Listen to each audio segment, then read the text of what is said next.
बिस्मिल्लाहिर्रहमानिर्रहीम। अस्सलाम वालेकुम फ्रेंड्स, मैं हूं इश्तियाक अहमद और आप देख रहे हैं मिस्टर फ़ाहिद इलेक्ट्रिक DIY मेरा यूट्यूब चैनल। उम्मीद है कि आप अल्लाह ताला के फजल करम से ठीक ठाक होंगे।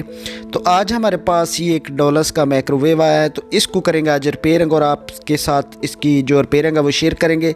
इसमें क्या फ़ॉल्ट है और घर में आप किस तरीके से इसको बासानी रिपेयर कर सकेंगे। तो हमने इसको किया है प्लग इन और इसकी जो आप देख रहे हैं अंदर लाइट ऑन हो रही है। ये कूलर जो हीट नहीं कर रहा, तो इसमें क्या फ़ॉल्ट है, क्या मसला है, ये आपके साथ जो है वो शेयर करेंगे। तो अब इसको ऑफ़ करते हैं, काफ़ी देर हो गया इसको लगा हुआ। तो यहाँ से पुश करेंगे और इसका डोर जो है वो ओपन हो जाएगा। तो यहाँ से पुश किया और अंदर जो इसकी हीट चेक करते हैं, लेकिन ये बिल्कुल कोई हीट नहीं है इसमें, बिल्कुल उसी तरह कूल है जिस तरह पहले था। तो इसको फटाफट खोलते हैं और अंदर जो इसका सिस्टम है वो चेक करते हैं कि कहाँ इसमें प्रॉब्लम आई है, ये हीट क्यों नहीं कर रहा। तो पीछे इसके 4 स्क्रू लगे हैं, वो फटाफट खोल लेते हैं। खोलने के बाद इसका जो ऊपर कवर है वो हटा लेंगे। तो अंदर जो इसका यानी कि मैकेनिकल सिस्टम है वो चेक करेंगे कि उसमें क्या फ़ॉल्ट है, क्या मसला बना है, ताकि आप भी जो है वो घर में बासानी इसको रिपेयर कर सकें और ये फ़ॉल्ट बासानी आप ट्रेस कर सकें। तो प्यारे दोस्तों के लिए इस तरीके की छोटी छोटी वीडियो हम बनाते रहते हैं, जो घर में बासानी जो रिपेयरिंग है वो इजी तरीके से कर सकें, वही मैं आपके साथ शेयर करता हूं। क्योंकि आपको जो मुश्किल चीज़ है वो आपको सिखाएंगे, वो आपको कभी भी समझ नहीं लगेगी। इसलिए मैं छोटे छोटे आइडियाज़ और छोटी छोटी जो रिपेयरिंग है वो आप तक पहुँचाता रहता हूँ, ताकि आप बासानी जो घर में रिपेयर कर सकें, बजाय कि किसी दूसरी शॉप पे वर्कशॉप पे लेकर जाएं, तो उसे आप घर में बासानी इजी तरीके से रिपेयर कर सकें। तो छोटे छोटे स्केल आपके लिए मैं शेयर करता रहता हूं। तो कवर हमने हटा लिया है, अब इसका अंदर का जो सिस्टम है वो आपको चेक करवाते हैं। तो ये देखें, ये सिंपल सा, इसमें एक ट्रांसफार्मर है, एक कैपेसिटर है और एक हीट गन है, और बाकी ऊपर जो इसके टाइमर वगैरह हैं वो हैं।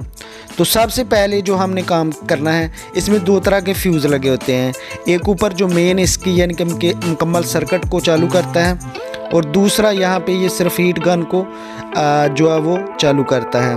तो सबसे पहले, क्योंकि मेन फॉल्ट तो इसमें हीट का है, वो ऑन तो हो रहा है लेकिन हीट नहीं कर रहा, तो यहाँ से इसके जो डब्बी है फ्यूज़ वाली वो ओपन कर लेंगे।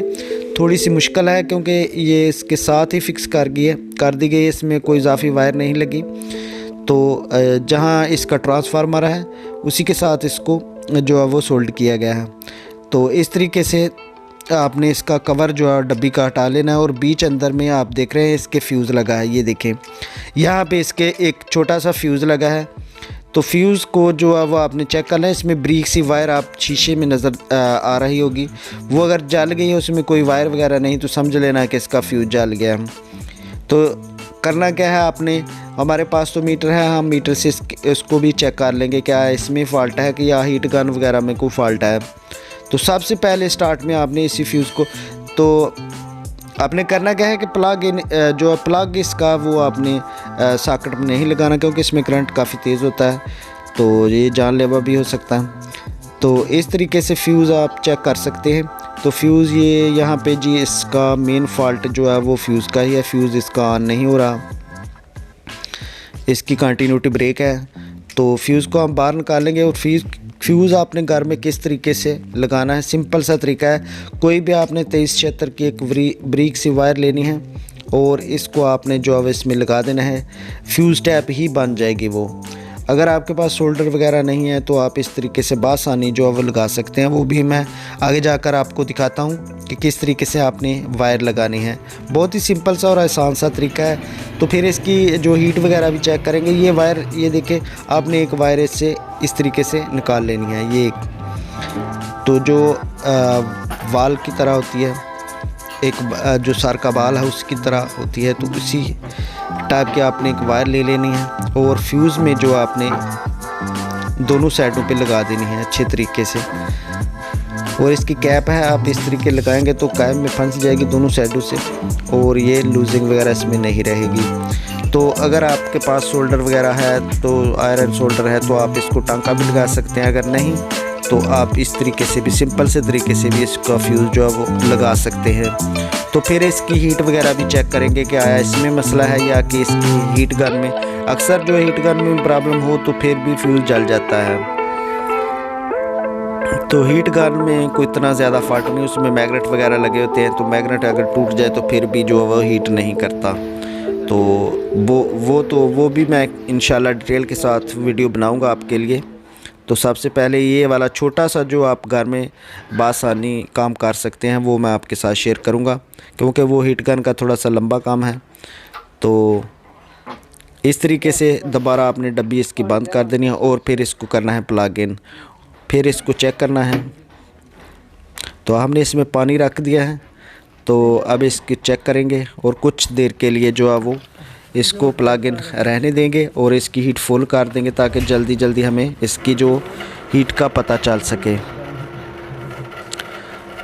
तो अब काफ़ी टाइम हो गया है इस गिलास को रखे हुए, तो ये प्रॉपर तरीके से अपना जो है वो वर्क कर रहा है, कोई इसमें यानी कि और मसला नहीं है।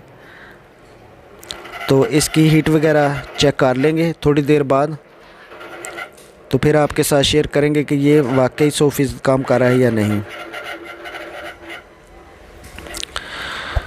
तो तब तक के लिए आप मेरे चैनल को सब्सक्राइब कर दें और वीडियो को लाइक करना मत भूलिएगा।